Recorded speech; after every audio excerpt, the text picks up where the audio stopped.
This program contains graphic violence. Viewer discretion is advised. February 3rd, 2004. Outside Miami, Florida, a wave of terror is about to consume an innocent community. This crime was probably one of the most shocking crimes that I've investigated in my police career. Detective Sal Garfalo hears the killer's story firsthand. I turned him around again and proceeded to stab him. Michael Hernandez is an 8th grader on a mission to kill. He wanted his face Olympics. He wanted the infamy. Michael is obsessed with serial killers, like the fictional character Buffalo Bill from The Silence of the Lambs. Buffalo Bill is a very interesting serial killer on screen in that, like, he's not something that audiences were accustomed to. In the movie, FBI agents are desperate to track down Buffalo Bill before he kills again. The FBI is willing to work with a serial killer, Dr. Hannibal Lecter, that they are terrified of just to catch Buffalo Bill. But Michael is also taking notes. It really was about killing and how many people he could kill, and he identified with those serial killers. Michael takes what he learns from the movies and sets out to create his own evil legacy. Where did you stab him, Mike? I'm not positively sure, but I'm guessing around the jugular vein, right around here. It felt like betrayal. It felt like my friend was plotting against me. My friend was literally plotting my demise.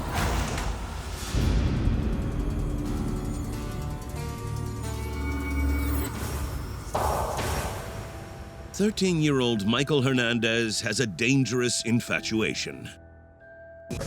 For the record, could you please state your name? Michael Hernandez. Very good. And what grade are you in? I'm in the 8th grade. Michael Hernandez was obsessed with serial killers. It didn't matter to him if they were real or imaginary. The more they could kill, the more he admired them. So what time did you get to school? 8:25 or a little after, between 8 and 8:30. One of his favorite movies, The Silence of the Lambs, features a true psychopath, the fictitious serial killer, Dr. Hannibal Lecter. Hannibal Lecter was intelligent, he was powerful, and that was how Michael saw himself. And when you arrived at school, where did you go to? I went to the fence on the outside of the parking lot, north of the parking lot. And why is that? That's just where me and some other people would just hang out. But Michael isn't just satisfied learning about history's most vile subjects. He plans to someday become one of them. He wanted to grow up and emulate serial killers who ended up living in infamy. Michael's exact words to me were that he thought it would be cool to be a serial killer. Why did you make the suggestion to Jamie to go inside the school today? I was planning to murder him.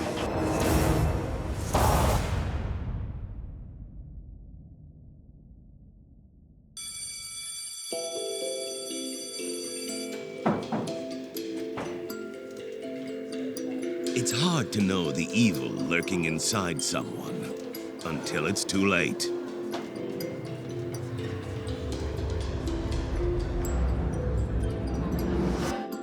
To everyone who knows him, Michael Hernandez appears to be an outgoing kid with a bright future.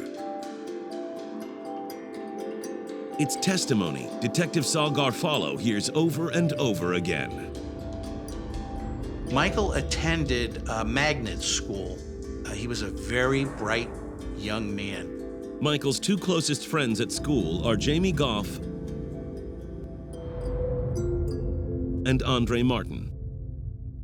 Michael was almost like the leader of our social group. Wherever Michael went, or whatever Michael said we were doing next, that's what we did. There was definitely no resistance to any ideas that Michael might have come up with. Among the gifted students, Michael is popular. He had a very magnetic personality, was talking about something you wanted to listen. If you stayed around Michael, you were bound to meet somebody new or get some attention because he always had the attention.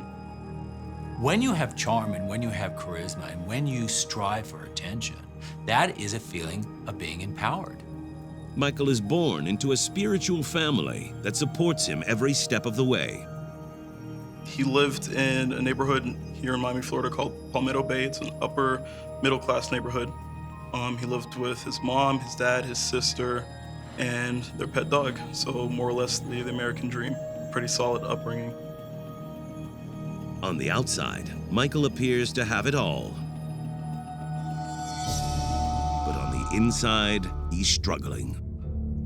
As we started to get older and started to become a little bit more self-conscious in our body images, Michael expressed that he had an interest in working out to lose weight. Michael wanted to lose weight. Michael wanted to be in control. He wanted to be in control of what he ate, and he wanted to be in control of having a fit physique. Over the next few months, Michael focuses on working out. But what starts out as a healthy resolution soon turns into an obsession.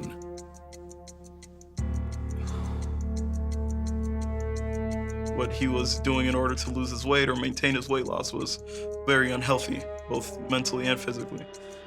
My reaction when I saw the intensity of his workout schedule was I was kind of shocked that, he would adhere to this every day, at least according to him. This is what he had said. He worked out every day. But despite his dedication, Michael is never satisfied. Michael started to obsess not only over his body or his body weight, he started to obsess over other things. Besides his daily workout schedule, Michael begins to regulate every hour of his day. He had an agenda that he would bring every day to school. And in this agenda, he explained to us that he had his entire 24-hour day planned out down to the minute. He would have time sectioned off to study, time sectioned off to speak to people socially, time sectioned off to work out, time sectioned off to eat, to shower, and even to sleep. Tracking everything in his journal for Michael Hernandez was a way of him feeling in control. Michael is haunted by a need to make everything in his life perfect. As part of his regimen, his entire closet was color coordinated. So color coordinated meaning all the white shirts with white shirts. If he had anything else that were colored like red or black, those would be together. I would say the more control he wanted and the less control he got, the more his obsessions got stronger. Michael diagnoses himself with OCD, obsessive-compulsive disorder, something his parents begin to take note of. Mrs. Hernandez did say that she knew that her son was a little bit obsessive with the things that he did. He did some repetitive behaviors.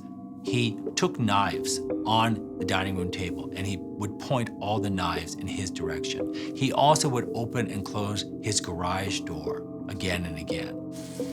He did mention to me that his mother has scheduled a psychiatrist or psychologist appointment for him, but he never ended up going. Michael's friends and parents believe his quirky behavior is nothing to be concerned about. Mrs. Hernandez did tell me that she associated these changes with normal adolescence behavior. But the longer Michael suffers alone, the worse he gets. When you have insecurities and you can't seem to find solutions, especially in a 13-year-old's brain, you can become extremely depressed. The only thing that seems to catch his interest and bring him any sense of joy is murder. Michael's exact words to me were that he thought it would be cool to be a serial killer. And I asked him why. You know, what do you think would be so cool about being a serial killer? And as far as I remember him telling me, he explained to me that he didn't have an exact reason.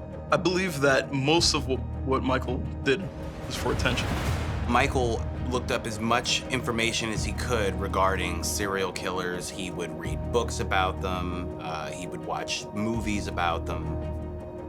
Michael is especially drawn to the 1991 Academy Award-winning film, The Silence of the Lambs. The Silence of the Lambs was a film that followed a young FBI agent, Clarice Starling, played by Jodie Foster, as she is investigating a serial killer who has kidnapped a young woman.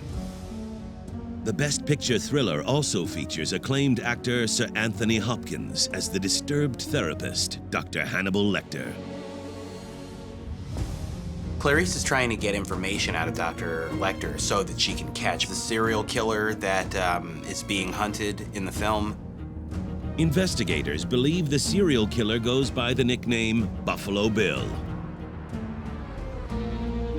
His character in the movie is based on the real-life murderer Ed Gein. Ed Gein was notorious for making skin suits out of his victims. The motivation behind Buffalo Bill's character speaks to Michael as he shares his fascination about serial killers with his best friend Andre. Between the real life and fictional serial killers, I think he tried to take aspects of both and, you know, bring them into himself, whether it was Hannibal Lecter in Silence of the Lambs or, you know, Ted Bundy in real life. I think he found aspects of you know, both fiction and reality that he appreciated. Michael wants the power these serial killers have over their own lives and the lives of others. He was solely directed for power and control, and he wanted that in his life. But the kind of attention Michael is looking for comes with a price. The power to kill someone is the ultimate action of control. Michael didn't want to be famous, he wanted to be infamous. Infamous is being known for being evil. Infamous is being known for being a serial killer. 13-year-old Michael Hernandez already knows what he wants to be in life: a serial killer. I believe that in the same way that kids grow up wanting to emulate rock stars and actors and actresses, rappers, he wanted to grow up and emulate serial killers who ended up living in infamy. Michael is an 8th grade gifted student who thrives on being the center of attention. But lately, he's felt a compulsion to control every aspect of his life. With Michael, he felt he needed to write everything down and list it. To write it down and then follow that to the letter. It's another way of trying to gain control of your life in your environment. Michael keeps a detailed journal of his day-to-day activities and goals for the future. One of his hobbies was his interest in serial killers and, you know, graphic movies that depict murder. Michael is fascinated by Buffalo Bill in The Silence of the Lambs. Buffalo Bill is the serial killer that is being hunted in the film. His character was something unlike what we've seen on screen at that point. Michael is inspired by the control serial killers have over their own lives and the lives of their victims. He did not seem to enjoy other people's company unless he was the one in control. In many ways, he was a good actor. Acting in a movie, he showed the public what he thought they wanted to see, then alone on his computer. Then the real Michael came out.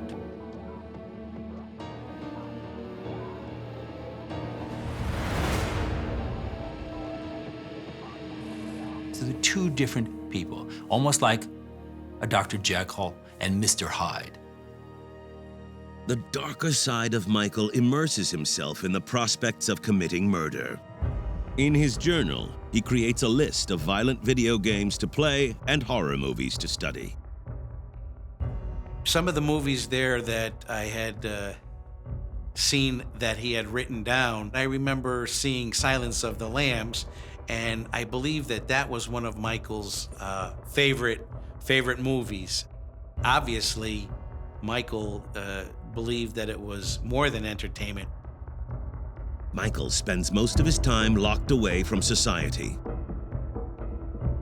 I noticed that his taste went from popular dance music to more obscure music that he would download online. Songs that told stories, but they were always graphic stories of people being murdered or raped.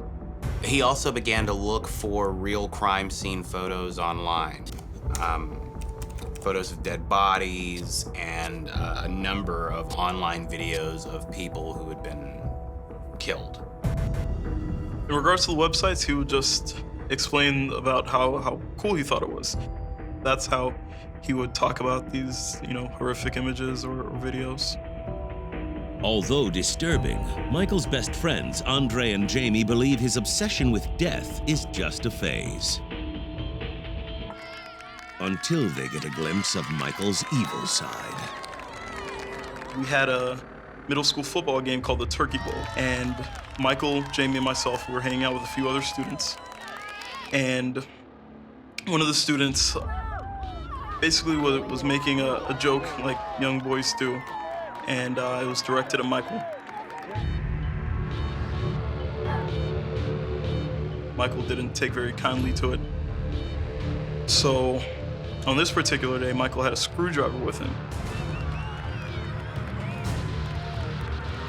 The screwdriver was for his bedroom door because he would lock his bedroom door prior to leaving the house every day because he didn't want his sister messing with his things. That was his explanation to us. Michael is emboldened by the weapon. So once he and the students started having a verbal dispute, Michael took the screwdriver out. Michael then attacks the kid.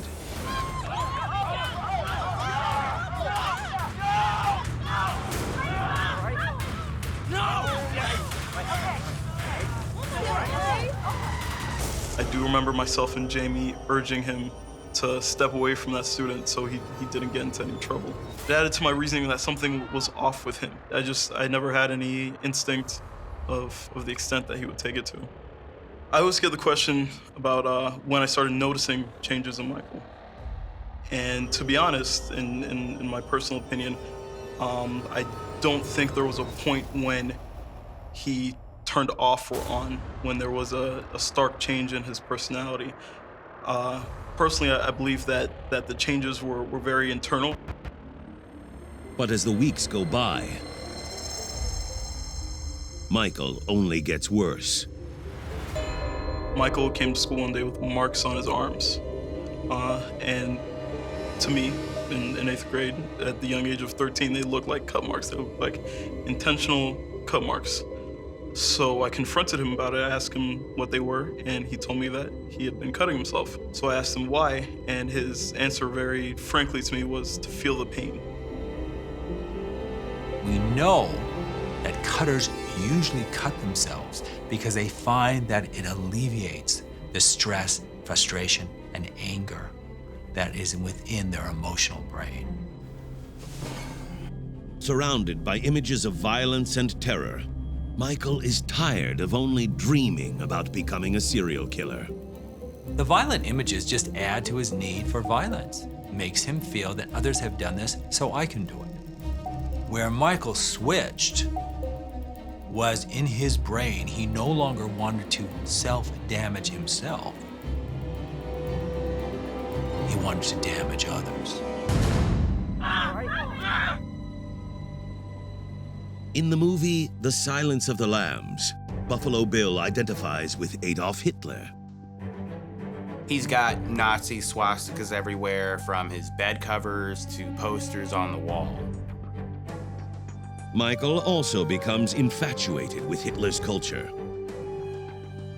I do remember seeing the Nazi symbol in his book. He wanted to start a cult where he could, I imagine, recruit people, and he said he wanted to start a new war. That struck me as complete shock because all of our friends were various races, Hispanic, Black. We had friends who were Asian who we would hang out with, very diverse group of friends. In his journal, Michael writes his most dangerous ideas. After 6 months of researching serial killers and fantasizing about murder, Michael is ready to experience it for himself. But first, he'll need a weapon. His father owned a consignment shop, and Michael had expressed an interest in collecting knives. So his father got these knives for Michael, and that's how he was able to get this weapon. Michael brings one of his knives to school and shows it off to Andre and Jamie. I believe that he brought the knife because it's something that we weren't supposed to have, an item that he knew he could get in trouble for having. So it was almost the thrill of having it there at school and not getting caught. He's getting more angry, more prepared, more brazen in his feelings and emotions. Showing a knife in school shows you're the one in control, you're the one to be feared, you're the one on top. So it gave him a feeling of power. He wants to feel as ruthless and deadly as Dr. Hannibal Lecter or Buffalo Bill in The Silence of the Lambs. Michael is a ticking time bomb. We can see this happening. We can see how his brain is working because we have his writing. In his journal, Michael plans out his first murder. Michael's goal was to become a serial killer. And to me, I know that a serial killer has to kill 3 people on different occasions to qualify as a serial killer. So Michael picks his 3 victims. He had a hit list in his journal in which my name was the first, and then there was his sister and Jamie. He wanted to kill the 3 of us because we were close to him and we trusted him, and we would be easy targets. In Silence of the Lambs, FBI agent Clarice Starling discovers Buffalo Bill starts by killing people he knows well. Michael is planning to follow his lead. Michael thought of his friends as objects. Nothing more than that. To kill and then to discard. Had you had planned to do this to Jamie? Yes, I did. Why did you choose Jamie, your friend? He was the easiest out of anybody because he would have followed me because we're such good friends. And I knew he would have followed me in there and done what I would have said. 8th grader Michael Hernandez is preparing to murder like the notorious serial killers he admires. Michael liked horror films and Michael liked violent films. For Michael, it was to study the actions of how to kill and how to get away with it is what was driving him.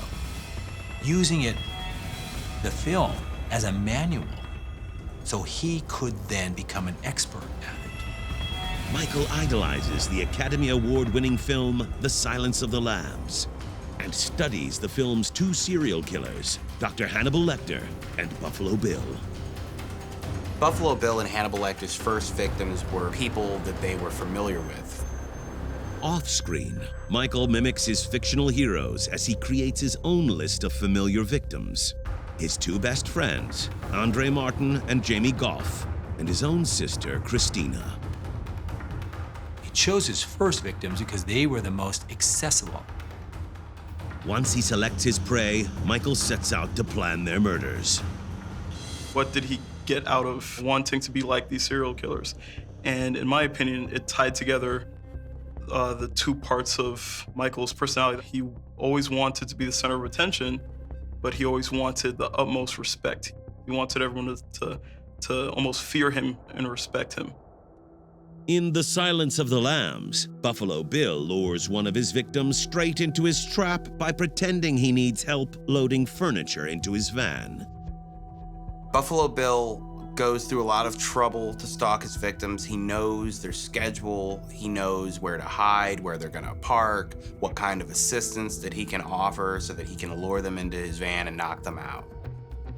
Michael is planning something similar. He told me that his plan encompassed luring his friends into the boys' room under the auspices that he was going to show them something. It seems like a simple plan, or so Michael believes. Michael thinks he is superior to everyone and that he'll be able to do this with no problem because he's been watching it and he's been researching it. Michael knows that in order to get away with murder, he'll first need to be prepared. He selects a windbreaker to wear over his clothes in case of blood splatter. He also packs a baseball cap to conceal his identity if there are any eyewitnesses. Michael picks his weapon and hides it in a secret compartment in his backpack. Okay. Now, Mike, where did you get this knife from? I have a knife collection. Uh-huh. I've been collecting knives, and as I said, my dad has a store, and I asked him for some knives. He's like, all right, you can take them. Because I wanted a not switchblade, but like a knife that can come out I easily. think they call them gravity knives. Michael also packs some latex gloves to avoid leaving his fingerprints at the crime scene.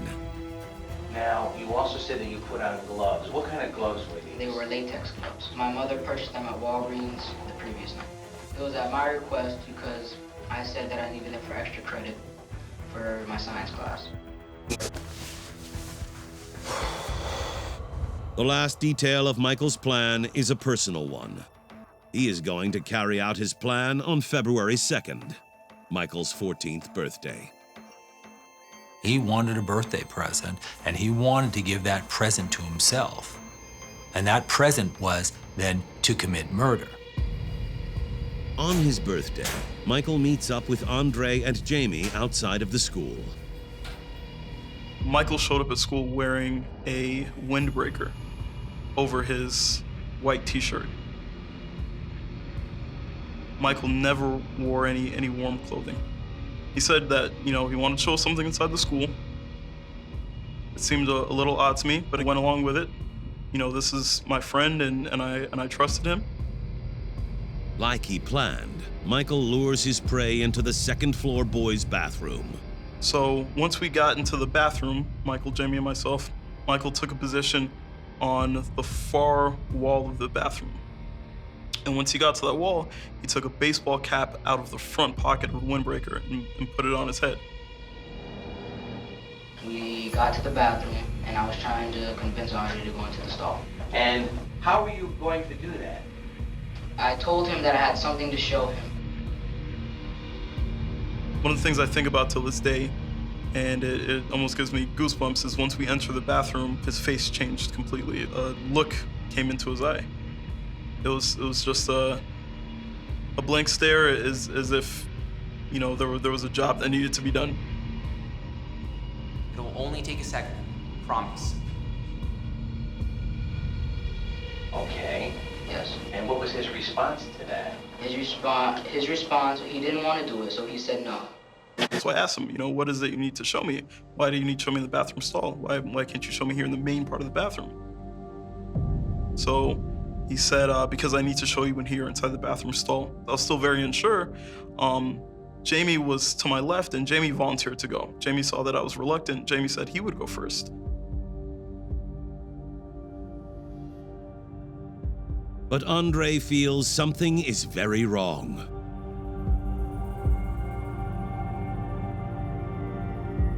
A very, heavy gut feeling comes across me that something's off, something's wrong. I guess the reason was just an accumulation of everything that I noticed in the prior months with Michael cutting himself, with Michael mentioning that he's been researching serial killers so intensely and mental disorders.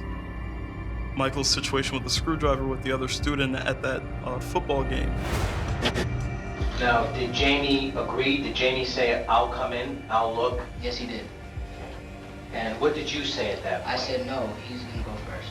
I wanted to get Andre killed first before I got him.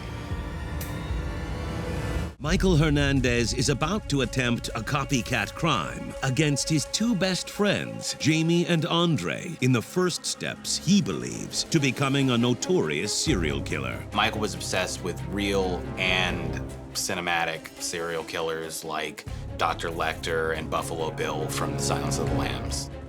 But similar to when FBI agent Clarice Starling obstructs Buffalo Bill, Michael is also interrupted. Before he can stab his two friends,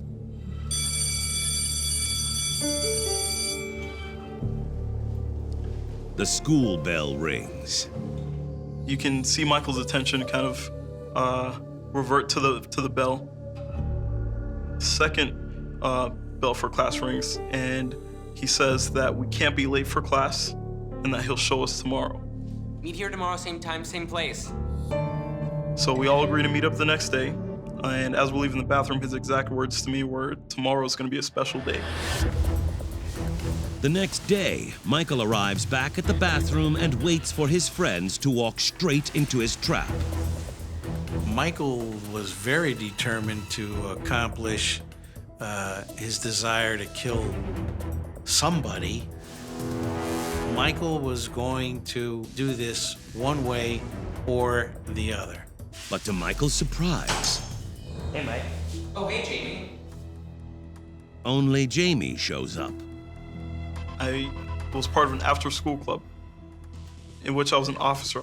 And on this particular morning, I met up with my club members to discuss club business, and I completely forgot to meet up with Michael and Jamie.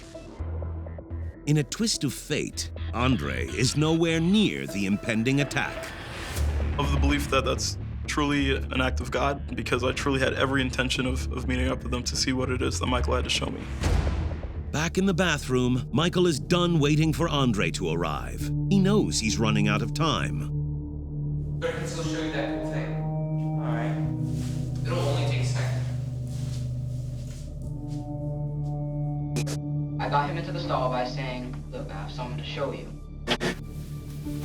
Okay. So, what's the surprise? Oh yeah, it's in here. So Michael said that he then pulled out his latex gloves and began to put them on. Why you put gloves on? He goes, no, I just like the way that they feel. Yeah, I need you to do me a favor, okay? Yeah.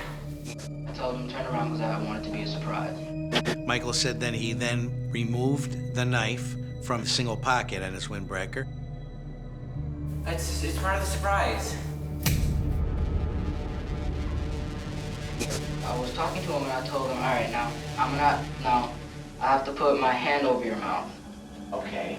And so I did, and I lifted his neck up.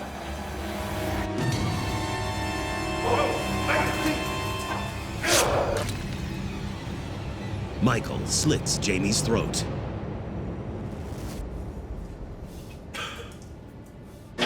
He turned around after I did that, and he asked me not to kill him.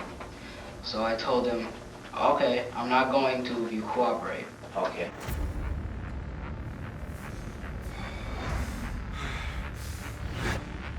It was a lie. Die, Jamie! Die! Michael savagely stabs Jamie 41 times. Each strike is more forceful than the last.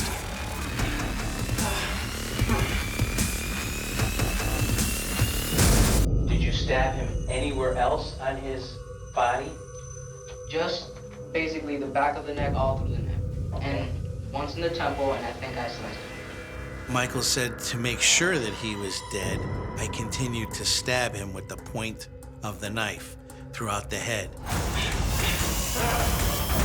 How did you know he was dead? I made sure by taking my knife, the point of my knife, and poking him in the face. All right. And I checked his eyes also, and they were motionless.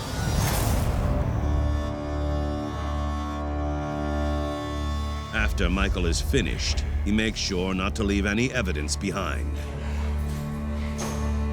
Mike said that he then took off his gloves, he flushed them down the toilet, and he washed his hands.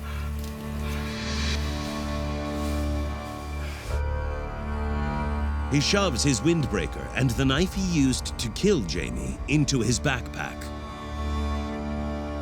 He walked out of the bathroom and went to class. Although Michael is late, no one seems to notice.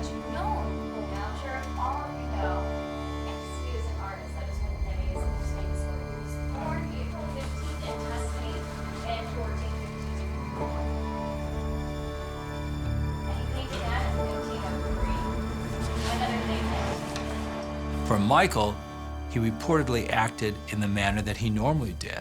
Just an ordinary day. He was laughing, he's joking, he was very casual. Certainly not the behaviors one would associate with a teenager who had just murdered his best friend. But Michael is about to learn he's made a mistake. He has Jamie's blood on his shirt.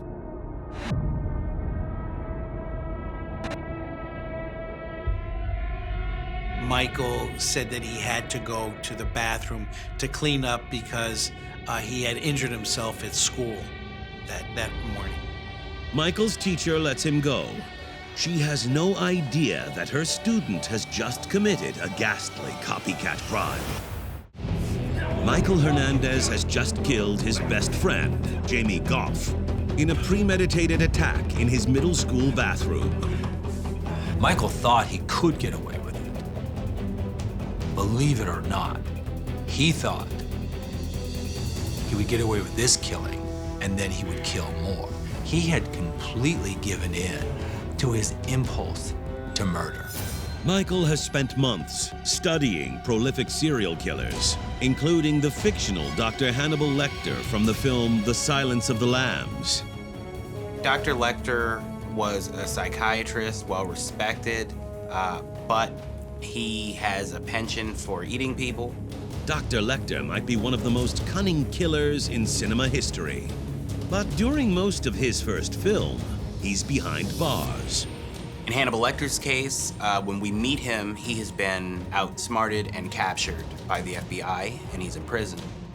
Now, Michael is facing the same fate. Shortly after Jamie's murder, his crime scene is found.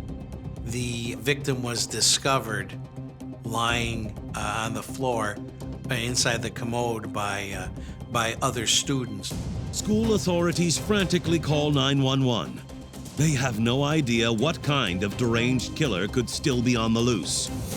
There was an announcement on the PA system that school was under lockdown. What they explained to us was that a boy was found dead in the school. They didn't explain to us that it was a murder. Surrounded by his frightened classmates, Michael does his best to appear normal. But soon his cover is blown.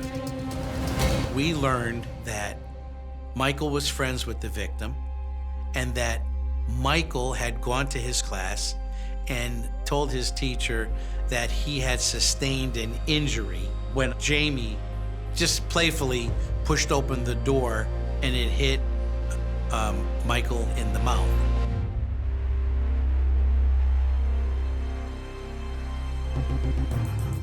Michael is taken out of class and led to an interrogation room. Do you know an individual by the name of Jaime or Jaime Gough? Yes, I do. And how do you know Jamie? We've been friends since the 7th grade. Over the next several hours, as detectives grill Michael about his role in Jamie's death, he slowly begins to unravel. I don't believe Michael ever realized that his plan was falling apart. He thought he was in a superior situation where he actually controlled everyone else. At first, Michael lies about his role in Jamie's death. He tries to play coy like Hannibal Lecter in The Silence of the Lambs. Originally, Michael told me that the person responsible for this was a person by the name of Sangre, and that he was a 17-year-old gangbanger, Spanish kid. Earlier, you had told me a story that Andre owed an individual Sangre. Jamie owed Sangre. That Jamie owed Sangre money. Yes. Michael told me that, he gave the knife to Sangre, and that Sangre just started stabbing and he didn't know what to do. But detectives don't believe any of Michael's lies. They ask to look inside his backpack and are shocked by what they find. Inside the bag was the windbreaker, a knife, latex gloves. There was blood on the windbreaker, and the knife, of course, was bloody as well. Detectives request a search warrant for Michael's house. There they find his journal, which details his deadly plan. After the journal was discovered, I think all of us, were shocked to see the intentions that he had. It opened everyone's eyes that a 14-year-old kid could be this evil. Back at the station, Michael confesses to killing his best friend. Now, Mike, you know the difference between right and wrong, correct? Yes, I do. Do you think what you did is right or wrong? No, I don't. Well, what don't you think? I think it is neither right, but I don't think it was wrong. Are you sorry that this happened today? No, I'm not. At that point, he was proud, and he wanted to bathe really in the attention for being a killer. The jig is up, but now I want to take credit for it. Michael goes to trial, where he is sentenced to life in prison. I was left to put the puzzle pieces together myself. I knew what happened between the three of us the day before, and now one of us is dead and the other is in jail for murder. Andre escaped Michael's devious plan. I don't believe I'm a victim. Being the victim would give Michael Hernandez power, and I don't believe he has any power over me.